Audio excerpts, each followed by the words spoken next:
Welcome, बहुत बहुत स्वागत है आपका सरकारी सिलेबस यूट्यूब चैनल पर। और आज हम बात करेंगे benefits after qualifying CDS exam. अगर आप सीडीएस एग्जाम क्वालिफाई करते हैं, मतलब कंबाइंड डिफेंस सर्विसेज, ये एग्जाम देखिए यूपीएससी कंडक्ट करवाती है, हर साल होता है। ऐसा नहीं कि लेखपाल की तरह 5 साल बाद भर्ती आ रही है, दरोगा की तरह 6 साल बाद भर्ती आ रही है, ऐसा इसमें नहीं होता। क्योंकि यूपीएससी भारत की नंबर 1 संस्था है जो कि अच्छे एग्जाम कंडक्ट करवाती है, टॉप लेवल की पोस्ट ऑफर करती है बच्चों को। ठीक है, तो यूपीएससी ये वैकेंसी जो है ना निकालती है, हर साल निकालती है। थोड़ा सा सीडीएस के बारे में जानेंगे, देन आफ्टर हम थोड़ा सा ट्रेनिंग के बारे में भी बताएंगे कि कितने वीक की होती है और कितनी सैलरी वहाँ पर मिलती है, कितना आपको स्टिपेंड या छात्रवृत्ति का वो मिलती है।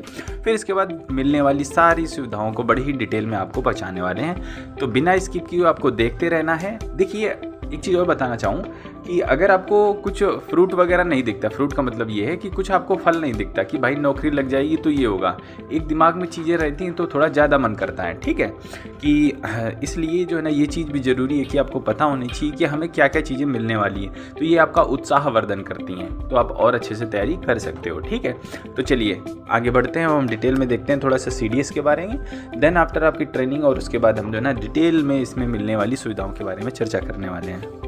सीडीएस के बारे में क्या है कि कंबाइंड डिफेंस सर्विसेज का एग्जाम है, यूपीएससी कंडक्ट करवाती है, हर साल होता है। और सबसे पहले क्या होता है, ऑनलाइन फॉर्म भरते हो, रिटन एग्जाम होता है, देन आफ्टर आपका एसएसबी होता है, देन आफ्टर आपका मेडिकल होता है। फिर इसके बाद एक फाइनल मेरिट लिस्ट बनती है, जो बच्चे मेडिकल फिट होते हैं उन्हें ट्रेनिंग के लिए बुलाया जाता है। ठीक है, अब हम बात पहुँच गई ट्रेनिंग तक। ठीक है, बड़े ही शॉर्ट में इन चीज़ों को निपटा रहे हैं क्योंकि हमारा जो मेन टॉपिक है वो बेनिफिट है। ठीक है, अब आप ट्रेनिंग तक पहुँच गए। ट्रेनिंग में देखिए, अगर आपने आर्मी चुना है तो आप आईएमए जाएंगे, देहरादून में जाएंगे, वहाँ आपकी 18 महीने की ट्रेनिंग होगी। ठीक, क्योंकि आप सीडीएस कैंडिडेट हो, एनडीए वालों की थोड़ी ज़्यादा, एनडीएम ट्रेनिंग करते हैं फिर आईएमए जाते हैं, तो उनका ट्रेनिंग जो शेड्यूल है थोड़ा लेंदी रहता है। बट आप सीडीएस के थ्रू जा रहे हो तो आपको ज़्यादा ट्रेनिंग वगैरह नहीं होती, आप डायरेक्ट आईएमए जाते हो। तो देखिए, जिन्हें आर्मी ज्वाइन करनी थी वो आईएमए देहरादून जाएंगे, 18 महीने की ट्रेनिंग है। जिन्हें नेवी ज्वाइन करनी थी वो इंडियन नेवल एकेडमी इजीमाला में जो पढ़ती है, वहाँ पर 74 वीक की आपकी ट्रेनिंग होगी। और जिन्हें जो है ना एयरफोर्स ज्वाइन करनी थी वो एफए हैदराबाद जाएंगे। ठीक है, 74 वीक की आपकी रहेगी ट्रेनिंग। इसके बाद ओटीए चेन्नई वगैरह जो गर्ल्स वगैरह कैंडिडेट रहती है जाती हैं, ओटीए चेन्नई में आपकी भी 49 वीक की ट्रेनिंग आपकी रहती है। ठीक है, अब अगर देखिए आप आईएमए जाते हो या ओटीए जाते हो, ठीक है, एएफए को छोड़कर हर जगह आपको जो है ना 56,100 रुपये का आपको जो है ना हर महीने छात्रवृत्ति इतनी दी जाएगी। ठीक है, एनडीए में वहीं आपको कोई छात्रवृत्ति नहीं मिलती, आपको पैसा लगाना पड़ता है। ठीक है, लेकिन अगर आप सीडीएस के थ्रू जा रहे हो तो आपको जो है ना आईएमए ज्वाइन कर रहे हो, ओटीए ज्वाइन कर रहे हो तो आपको 56,100 रुपये मिलेगी। और अगर आप एफए ज्वाइन कर रहे हो तो आपको कम मिलती है, 21,000 रुपये। अब देखिए, ऐसा नहीं कि आपको कम मिल रही है एफए वालों को तो आपका पैसा चला गया, बेकार हो गया, ऐसा नहीं होता।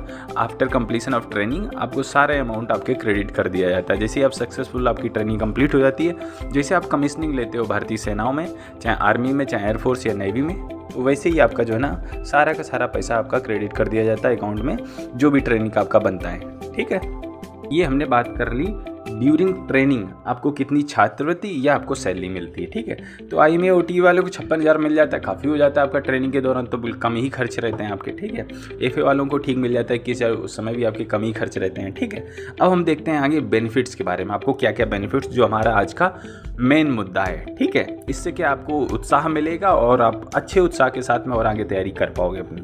ठीक है, देखिए, जैसे ही आप कमीशनिंग लेते हो, आपकी ट्रेनिंग खत्म होती है, ठीक है, तो आपका जो मूल वेतन बनता है, क्योंकि आपकी जो पहली रैंक होती है वो लेफ्टिनेंट, ये पे लेवल 10 की वेतन होता है आपका, इसमें मूल वेतन 56,100 रुपये होता है। इसके अलावा आपको कई सारे अलाउंसेस मिलते हैं, तो मूल वेतन इतना हो गया। इसके अलावा और अलाउंसेस मिलने के बाद अगर मैं सैलरी की बात करूँ तो कम से कम आपकी 80 से 1 लाख के बीच में, मतलब 80,000 से 1 लाख के बीच में आपकी सैलरी बनती है जाके। ठीक है, तो एक शुरुआती सैलरी आपकी आफ्टर कंप्लीशन ऑफ ट्रेनिंग, ठीक है, just becoming pass out from the college, अगर आपको अच्छी सैलरी मिल रही, करीब 1 लाख के आसपास मिल रही, तो ये बहुत अच्छी बात है। ठीक है, इसके अलावा और सारी सुविधाएं जो फैसिलिटी वो अलग से, ये तो सैलरी की मैंने बताई। तो आपका मूल वेतन 56,100 रुपये मिलेगा और आपकी सैलरी करीब 1 लाख रुपये आपकी जो ना शुरुआती सैलरी होगी आफ्टर कंप्लीशन ऑफ ट्रेनिंग। ठीक है, इसके बाद कैप्टन बनते हो, मूल वेतन बढ़ जाता है, जाहिर सी बात सैलरी भी बढ़ जाएगी, मेजर, लेफ्टिनेंट कर्नल, ब्रिगेडियर, आपकी सैलरी बढ़ती हुई चली जाती है। ठीक है, तो हम सारी सैलरियों के बारे में यहाँ बात नहीं करेंगे, आपकी सैलरी बताएंगे जो ट्रेनिंग के बाद जैसे आप कमीशनिंग होते हो वो आपको मिलती है। ठीक है, तो लेफ्टिनेंट बनने पर सैलरी की बात हो गई, ठीक है, करीब 1 लाख हो गई। अब देखिए इसके अलावा आपको क्या क्या अलाउंसेस मिलते हैं आपको, ठीक है, जो आपकी सैलरी मूल वेतन 56,100 से बढ़ाकर आपकी 1 लाख तक सैलरी कर देते हैं, ठीक है। देखिए मैं आपको बताता हूँ। सबसे पहले एमएसपी मिलता है, ठीक है, मिलिट्री सर्विस पे, जो कि 15,500 रुपये पर मंथ के हिसाब से मिलता है। तो सैलरी में 15,000 रुपये 500 और जुड़ जाते हैं तो आपकी सैलरी और बढ़ जाती है, ठीक है। इसके बाद आपको क्वालिफिकेशन ग्राउंड, जो कि पहले मिलता था, अब ये ख़त्म कर दिया गया, अब ये किसी को नहीं मिलता है, ठीक है। पहले क्या होता था, जैसे आप ग्रेजुएशन के बेस में भर्ती हुए हो, किसी ने आपने पीजी कर ली, ठीक, पीएचडी कर ली या कोई और हायर एजुकेशन एमफिल वगैरह कर लिया, तो आपको अलग से उसका ग्रांट मिलता है कि आप ज़्यादा क्वालिफाइड हो तो आप इतना पैसा अलग से लो। अब लेकिन ये चीज़ ख़त्म हो गई है, ठीक है, अब सबको बराबर है। इसके अलावा अगर आप फ्लाइंग ड्यूटी में जाते हो, अगर आप फ्लाइंग चॉपर वगैरह उड़ाते हो, आर्मी, एयरफोर्स या नेवी में फ्लाइंग ब्रांच में चले जाते हो, तो आपको 25,000 रुपये प्रति महीने अलग से आपको ग्रांट मिलता है, ठीक है। तो जो पायलट बनते हैं तीनों सेनाओं में किसी में भी, तो 25,000 रुपये प्रति महीने का आपको थोड़ी सी ज़्यादा सैलरी प्रोवाइड की जाती है, क्योंकि आपका रिस्क फैक्टर काफ़ी ज़्यादा बढ़ जाता है, ठीक है। आप ऊपर हवा में होते हो तो इसकी वजह से आपको अलग से इतना अमाउंट दिया जाता है। इसके अलावा डीए आपको मिलता है, ये गवर्नमेंट तय करती है कि कितना बढ़ा उस हिसाब से आपको डीए मिलता है, ये भी अच्छा अमाउंट आपका हो जाता है डीए का, ठीक है। अब देखिए इसके बाद एक नया अलाउंस चालू हुआ है, उसे बोलते हैं किट मेंटेनेंस अलाउंस या यूनिफॉर्म अलाउंस भी बोलते हैं। तो ये 20,000 रुपये प्रति महीने आपकी यूनिफॉर्म के लिए अलग से दिया जाता है कि आप यूनिफॉर्म अपनी सिलवाएं वगैरह अच्छे से मेंटेन रखें। तो 20,000 रुपये प्रति साल का एक अच्छा अमाउंट आपका हो जाता है, ठीक है। इसके बाद आपको मिलता है फील्ड एरिया अलाउंस। अगर आपका जो एरिया जहाँ आपकी पोस्टिंग है थोड़ा हार्ड टाइप का है तो उसका अलग से आपको अलाउंस मिलता है, ठीक है। जहाँ पर जैसे मान लीजिए मिलिटेंट ज़्यादा हैं, जहाँ ज़्यादा आतंकवादी घटनाएँ होती तो थोड़ा टफ एरिया माना जाता है, वहाँ ये 3 भागों बांटा है। अगर ज़्यादा वहाँ पर टफनेस है तो आपको 16,900 रुपये, एक बीच का 10,500 और एक 6,300, तो एरिया के हिसाब से ये आपको दिए जाते हैं, ठीक है। चाहे आप आर्मी, नेवी, एयरफोर्स किसी में भी हो, ये आपको दिए जाते हैं।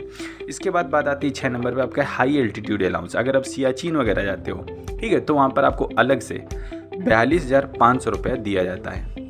देखिए सियाचिन अलाउंस काफ़ी ज़्यादा हो जाता है। अगर आप वहाँ जाते हो 42,000 करीब आप ये समझो आपको आधा लाख रुपए करीब आपको दिया जाता है। लेकिन वहाँ पर देखिए ज़िंदगी भी बदतर होती है, माइनस में कई डिग्री माइनस में टेम्परेचर जाता है, 0 जाता है तो आदमी लोग ऊपर जाने लगते हैं, ठीक है। तो अब समझिए जहाँ माइनस में कई डिग्री टेम्परेचर होता है वहाँ रहना और सांस लेना तक वहाँ मुश्किल होता है, क्योंकि पहाड़ है वहाँ पर, ठीक है। तब आपको जो है ना 42,000 रुपये गवर्नमेंट आपको देती है अलग से। इसके अलावा फ्री राशन मिलता है। अगर आप रहते हो तो आपको मेसिंग फैसिलिटी आपको दी जाती है, खाने की सुविधा फ्री में रहती है, आप खा सकते हैं, मतलब विदाउट एनी कॉस्ट, ठीक है।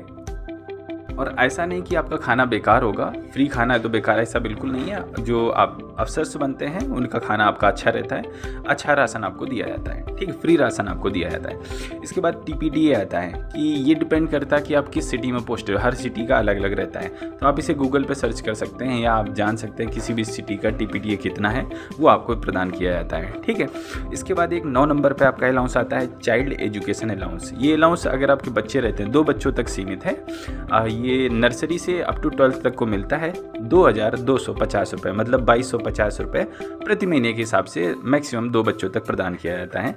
तो चाइल्ड एजुकेशन के लिए भी आपको टेंशन नहीं लेनी है, मतलब 2,000 रुपये के हिसाब से आपको जितनी फीस लग रही है उतना आपको मिल ही जाता है, ठीक है। इसके बाद छुट्टी लीव, 60 दिन की एनुअल लीव, 20 दिन की कैजुअल लीव आपको जो है ना प्रदान की जाती है अगर आप आर्म्ड फोर्सेस में अगर आप ऑफिसर्स वगैरह बनते हो, ठीक है। इसके अलावा जो सर्वमान्य है, सब लोग चाहते हैं रिस्पेक्ट, हर कोई चाहता है, तो आपको एक अच्छी रिस्पेक्ट जब आप अधिकारी बनते हो सेनाओं में तो आपको मिलती है, ठीक है। आप कहीं भी जाएं तो आपकी एक अलग पहचान होती है। इसके बाद 12वें नंबर पे आपको जो ना रेल वारंट, आपको रेल की सुविधा मिलती है, मतलब फ्री में आपको आने जाने की सुविधा रहती है। आप अपने होम टाउन जा सकते हैं, आप कहीं विजिटिंग प्लेस जा सकते हैं, तो ये चीज़ें आपको फ्री में मुहैया कराई जाती हैं, ठीक है। और इसके अलावा जो और बेनिफिट मैं आपको बताना चाहूँगा जो कि काफ़ी कॉमन रहते हैं, जैसे कि अगर आप सड़क से यात्रा कर रहे हो तो आप नेशनल हाईवे से निकलते हो तो आपके जो टोल टैक्स होता है, टोल गेट आपके रहते हैं, तो जो आपकी सशस्त्र सेना बल है उनके लिए फ्री रहता है। तो ये देखिए सबके लिए फ्री नहीं रहता, कुछ ही लोगों के लिए रहता है, उसमें सेनाएं आती हैं।